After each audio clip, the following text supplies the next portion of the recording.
বন্ধুরা, প্রথমেই বলে রাখি এই ভ্লগটা যে করছি মানে এই আমার তো কন্ট্রোভার্সি চ্যানেল। তো এই এপিসোডটা বলতে পারো যে করছি, এটা মূলত দুটো ফ্যামিলির উপর বেস করে যারা ভ্লগার এবং যারা বেশ নামকরা ভ্লগার। একজনের এই রিসেন্টলি 1 লাখ পার করেছে সাবস্ক্রাইবারের সংখ্যা এবং আরেকজন তো 3 লাখ হয়ে গেছে। কথাটা হচ্ছে যে এদের দুজনকে নিয়ে কম্বাইন করে আমি কেন এই ভ্লগটা করছি, কারণ আছে। কারণ এদের মধ্যে বেশ কিছু মিল আমি খুঁজে পেয়েছি এবং অনেকটাই অমিল, সেটা একদম অনস্বীকার্য। তবে যেহেতু আমার খুব বেশি কিছু বলার আপাতত এটা যেহেতু মোটামুটি প্রথম এপিসোড বলতে পারো, মানে একটা ব্লগারকে নিয়ে আর একজনকে অল্প করে জানাবো। যেমন আমি প্রথমেই বলে নিই যে আমি করছি ব্লগটা অপরাজিতার সংসার ব্লগ এবং আমাদের যে এপি ব্লগসের যে প্রিয়াকে নিয়ে। তো প্রথমেই প্রিয়াকে বলবো কংগ্র্যাচুলেশনস। তুমি তোমার এই যে নতুন একটা জার্নি শুরু হচ্ছে, অনেক দিন আগেই শুরু হয়েছে, তুমি জানিয়েছো দর্শকদের দেরিতে, যে কোনো কারণেই হোক তুমি বলেছো রিপোর্ট আসা অবধি ওয়েট করেছিলে, খুব ভালো কথা। কারণ হ্যাঁ বন্ধুরা, এই যে রোগটা, এই যে থ্যালাসেমিয়া, এটার জন্য কিন্তু অনেক চিন্তা ভাবনা করে শিশুকে পৃথিবীতে আনতে হয়, এটা ঘটনা। এবং আগে বলেছিল প্রিয়া যে আনবে না, আর কোনো সন্তান নেওয়ার পরিকল্পনা আপাতত ওদের নেই, এবং সেটা কালকেও জানিয়েছে যে আরও 2 বছর ওরা দেখতে চেয়েছিল, ওয়েট করতে চেয়েছিল। ডেফিনেটলি এই জন্যই যে মানে আদৌ প্রয়োজন পড়ে কি না, যে প্রথম সন্তানের যে কী ওর কতটা কী হয়, আমার মনে হচ্ছে এটা ব্যক্তিগতভাবে আমি বলতে পারবো না, সেটা ওরাই জানে। ওরা তো বলছে সব কিছু বলা যাবে না, আমি জানি না কেন এত কি লুকোনোর আছে। এবং এই লুকোনোর সূত্রেই আমি এই যে অন্য আরেকটি ব্লগের নাম করলাম, আমি তাদের কথা বলতে চাইবো।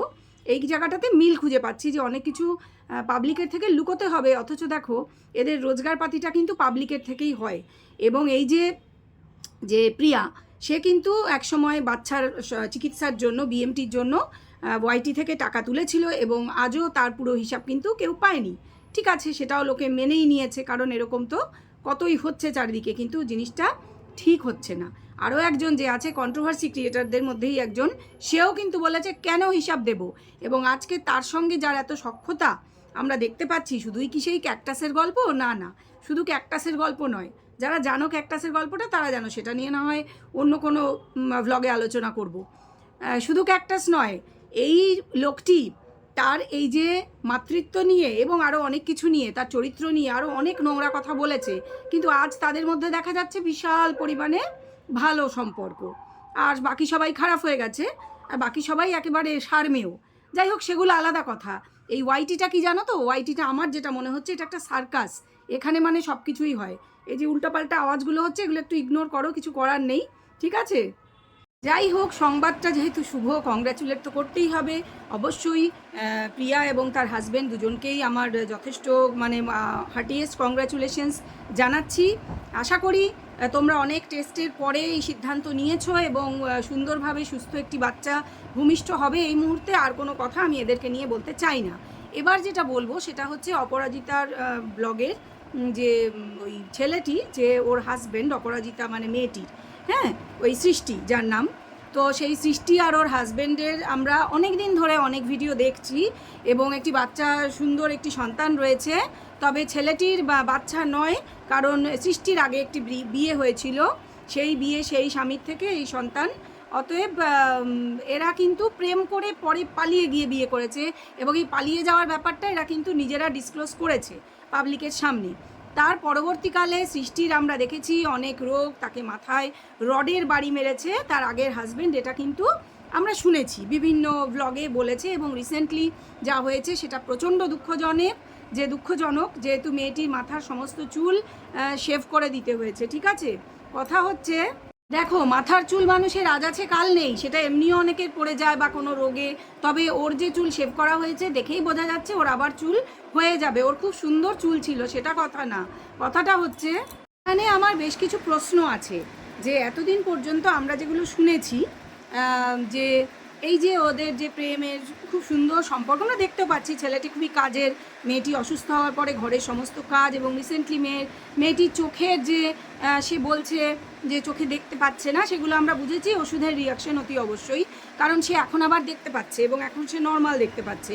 তো একটা ধুমলাসা যেটাকে বলে, চোখের সামনে ধোঁয়া ধোঁয়া, হয়তো সেটা হয়েছিল, কারণ ও বলছিল যে ও দেখতে পাচ্ছে কিন্তু ঠিকঠাক বুঝতে পারছে না, এবং 3-4 রকমভাবে তাকাচ্ছিল 3-4 দিন, যেটা একটু মনে হচ্ছিল একটু বেশি হয়ে যাচ্ছে। যাই হোক, সেগুলো এরা হয়তো জানি না করে যে ভিউজের জন্য, শুধু নয় ওদের সাবস্ক্রাইবার 1 লাখ করাটা জরুরি ছিল হয়তো সেজন্য। কিন্তু একটা ভাইটাল কোয়েশ্চেন যেটা বারবার যতগুলো ওদের এপিসোড দেখি আমার মাথায় আসে, আমি জানি না তোমাদের কতজনের মাথায় সেগুলো আসে, আমি একটা একটা করে বলি।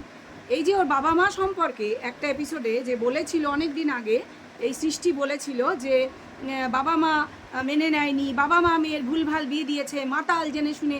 কোনো বাবা মা কখনো মাতাল জেনে বিয়ে দেয় না, এটা হয়তো ওনারা জানতেন না। কিন্তু এখানেই আমার দ্বিতীয় প্রশ্নটা আসে, যে যেই মুহূর্তে মেয়ে নাকি বলেছিল, মাকে বিশেষ করে, মেয়েরা তো বলেই, যে মুহূর্তে মেয়ে জানাচ্ছে যে তার উপর ভীষণ অত্যাচার হচ্ছে, ভীষণ মানে ভীষণ, মানসিক, শারীরিক, সবচেয়ে বড় কথা যে শারীরিক অত্যাচার, বাচ্চাটি হয়তো তখন হয়ে গিয়েছে, বাচ্চা জন্মে গিয়েছে, কিন্তু সে চাকরি করে শুনেছি, তার জাগের হাজব্যান্ড, তিনি নাকি মাথার মধ্যে অনেকবার করে রড দিয়ে, রিসেন্টলি এই যে ছেলেটি ওর হাজব্যান্ড, যে যার নাম শ্রীতম, ঠিক আছে, যে শ্রীতম বলছে বারবার করে যে ওকে মারা হয়েছে রড দিয়ে অনেকবার, যার জন্য মাথার মধ্যে ব্লাড ক্লট হয়ে গিয়েছে। আমি জানি না, ব্লাড ক্লট হয়তো হয়েছে, কিন্তু কেন হয়েছে, সত্যি কি রড দিয়ে বাড়ি মারা হয়েছে, কেন, এই প্রশ্নটা আমার মাথায় এলো অ্যাজ এ কন্ট্রোভার্সি ক্রিয়েটার। আমি তোমাদের কাছে বলছি, তার আগে বলে নিই, welcome back to my channel world of দোলায় সকল দর্শক বন্ধুকে স্বাগত জানাই। আশা করি তোমরা সকলে সুস্থ আছো, ভালো আছো, আমিও ভালোই আছি। মাইকের অত্যাচারে মানে কান পাতা যাচ্ছে না, পাড়ায় ফাংশন তো আবার শুরু হয়েছে, মাইকের অত্যাচার, বুঝতেই পারছো, মাথাটা গরম একটু হয়ে গিয়েছে, কিছু করার নেই, এগুলো মেনে নিতে হবে। তো যাই হোক, যেটা বলছিলাম, যে এই যে শ্রীতম ছেলেটি, সে প্রচুর কাজে হেল্প করে বা সমস্ত কিছু একা হাতে করছিল, এবং ডেফিনেটলি পাবলিকের সিম্প্যাথি পাচ্ছিল, পাবলিক কান্নাকাটি জুড়ে দিয়েছে, এবং যথারীতি তাদের 1 লাখ কমপ্লিট হলো। কিন্তু আমার মনে এই ছেলেটি সম্পর্কেও কিছু প্রশ্ন যেমন রয়েছে, সবচেয়ে বড় প্রশ্ন, ভাইটাল প্রশ্ন এই মেয়েটির বাবা মা সম্পর্কে। আমি তাদের যথেষ্ট যথাযোগ্য সম্মান জানাচ্ছি, তারা বয়োজ্যেষ্ঠ, কিন্তু যে প্রশ্নটা কুড়ে কুড়ে খাচ্ছে সেটা হচ্ছে, তার মেয়ে বেশ কয়েক বছর সংসার করেছে, তাদের মেয়ে সংসার করছে, এবং মেয়েটি বলছে সে 1 সপ্তাহের মধ্যে বুঝতে পারে যে তার স্বামী মাতাল এবং তাকে অত্যাচার করে, সন্দেহ করে ইত্যাদি। বুঝলাম, কিন্তু তাকে যখন রড দিয়ে মাথায় বাড়ি প্রথমবার মারা হলো, রড দিয়ে 3বার বাড়ি মারলে কোনো মানুষ বাঁচে বন্ধুরা? বাঁচে না। সে বেঁচে আছে, যাই হোক সেটা আলাদা কথা, হতেও পারে বা বেঁচে গেছে। কথা হচ্ছে রড দিয়ে তার মেয়েকে বাড়ি মারা হচ্ছে, অথচ বাবা মার অবস্থা কি এতই খারাপ যে মেয়েকে নিয়ে যাওয়া যাচ্ছে না নিজেদের কাছে? রডের বাড়ি খেয়ে মেয়ের মাথা শেষ হয়ে যাক, কিন্তু মেয়েকে ওখানেই রেখে দিতে হবে। এবং এই প্রসঙ্গে বলি যে এই মেয়েটিকে দেখা গেছিল একটি খুব সুসজ্জিত বিশাল ফ্ল্যাটে থাকতে, তাই না? এটা আমি নিজে দেখিনি, এটা জানতে পেরেছি, আমারই কোনো দর্শক বন্ধু আমাকে জানিয়েছেন, যথেষ্ট ডিটেলে জানিয়েছেন, ঠিক আছে, যে মেয়েটি একটি বড় ফ্ল্যাটে থাকতো, সেখানে সে ভীষণ সচ্ছলভাবে থাকতো, প্রতিটা ঘরে এসি। তারপরে কোনোভাবে এই ছেলেটির সঙ্গে তার পরিচয় হয়, শোনা গেছে ফেসবুকে, যদিও শোনা যাচ্ছে এরা কিন্তু আত্মীয়, ছেলেটি নাকি দেওর হয়, আমি বলতে পারবো না কতটা সঠিক, ওরা হয়তো এটা নিয়ে কিছু জানিয়েছে, তবে পরিষ্কার করে কিছু এখনও বোঝা যাচ্ছে না, হতে পারে দূর সম্পর্কের দেওর, হতেই পারে। কথা হচ্ছে আগের হাজব্যান্ডের সাথে এর কি ডিভোর্স হয়েছে, কোনো একটি সূত্র থেকে কেউ হয়তো, কোনো দেখলাম একটা কমেন্ট বক্সে একজন বলছে ডিভোর্স হয়নি, সেক্ষেত্রে এরা কিভাবে বিয়ে করেছে, বিয়েটা কি বৈধ আমি বলতে পারবো না, সেটা ওরা জানে নিশ্চয়ই, যদি লিগাল না হয় তাহলে তো ওরা জানে যে এটা মানে ঠিক নয়, তো আশা করি লিগাল, সেটা আশা করি ওরা জানে সব কিছু লিগাল ব্যাপারগুলো, সেটাও প্রশ্ন না। আমার প্রশ্ন এটাই যে মেয়ের ওপর এত অত্যাচার হচ্ছে, অথচ বাবা মা রড দিয়ে মেয়ের মাথায় বাড়ি মারা হচ্ছে, সেই হাজব্যান্ড সম্পর্কে তারা কোনো পুলিশ কমপ্লেন্ট করলেন না, তার মেয়ে কিনা অন্য একটি ছেলের সঙ্গে পালিয়ে গেল, এবং তারা মেনে নিলেন না, সেটা কেন?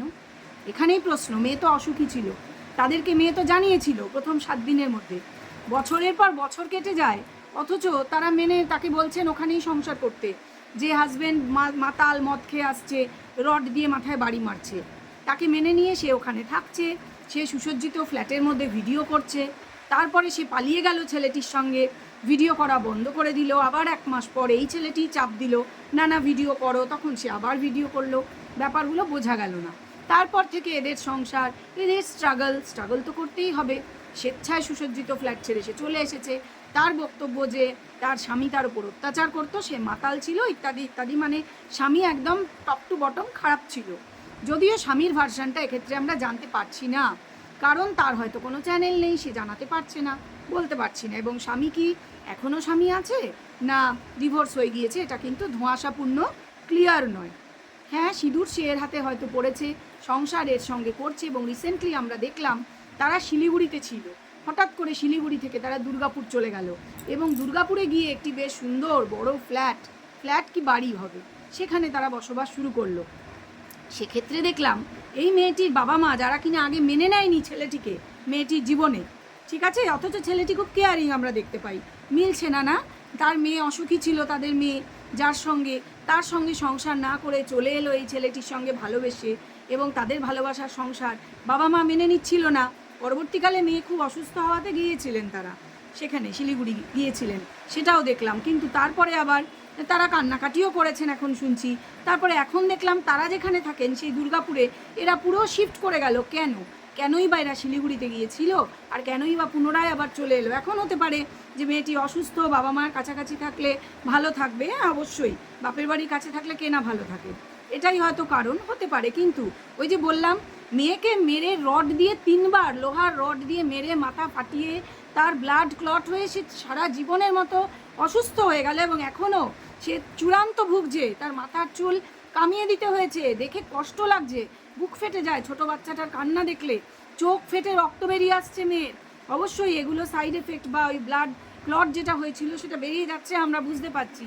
কিন্তু বাবা মায়ের একই ভূমিকা, তারা কেন তাদের মেয়ের সেই হাজব্যান্ডের সম্বন্ধে পুলিশ কমপ্লেন্ট করেননি, বা করেছেন সেটা জানাচ্ছেন না, এরাও জানাচ্ছে না কেন? এই প্রশ্নটা কিন্তু আমি রেখে দিলাম। বন্ধুরা, তোমরা যদি কেউ এর উত্তর জানো, আমাকে এখানে জানাতে হবে না কমেন্ট বক্সে, আমাকে তোমরা ফেসবুকে বা ইনস্টাতে অবশ্যই কমেন্ট করে জানিও। আর বাকি যা কমেন্ট তোমরা করতে চাও এখানে কমেন্ট করে অবশ্যই জানাও, তোমাদের মতামত শেয়ার করো। আমার মাথায় এটা আসছে না যে এটা তো অ্যাটেম্প টু এইটা, তাই না, যে 3 বার মাথায় রড দিয়ে মারা, সে তো বহাল তবিয়তে তালে ঘুরে বেড়াচ্ছে, তার নামে কোনো কমপ্লেন আজ অবধি করা হলো না, না করে সংসার করা হচ্ছে অন্য একজনের সঙ্গে। সে লিগাল কিনা আমি জানি না, আমি বলতে পারবো না, হতে পারে আগের হাজব্যান্ডের সাথে হয়েছে ডিভোর্স বা হয়নি, আমি জানি না ব্যাপারটা কি। এরকম কি আমাদের সমাজে চলতে থাকবে এইসব ঘটনা? এবং এখনও যা হচ্ছে অনেকটাই ধোঁয়া, ঠিক কী রোগ হয়েছে জানানো হয়নি। ওই যে বলছে মাথায় ব্লাড ক্লট হয়ে আছে ইত্যাদি ইত্যাদি, আমি জানি না। তোমরা যদি কেউ কিছু জানো আমাকে জানাও প্লিজ। এদের কারুর সঙ্গে আমার কোনো শত্রুতা নেই, তবে যেহেতু এরা নিজেদের জীবন এবং এইসব ঘটনা তুলে ধরছে, এবং সেটা করে এরা যথেষ্ট রোজগার করছে ওয়াইটি থেকে, এবং তারা লাখ লাখ সাবস্ক্রাইবার হচ্ছে, জানতে তো হবেই, তাই না, জানতে তো হবেই। ঠিক আছে, চলো ভিডিও লম্বা করব না, এ পর্যন্তই রাখি। সবাই ভালো থেকো, সুস্থ থেকো, কমেন্ট করে জানাও ভিডিও কেমন লাগলো, এবং তোমরা কিছু জানাতে এই সম্বন্ধে চাও কিনা বা জানাও।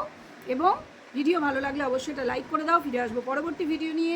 সবাই ভালো থেকো, সুস্থ থেকো, এখন আসি, টাটা।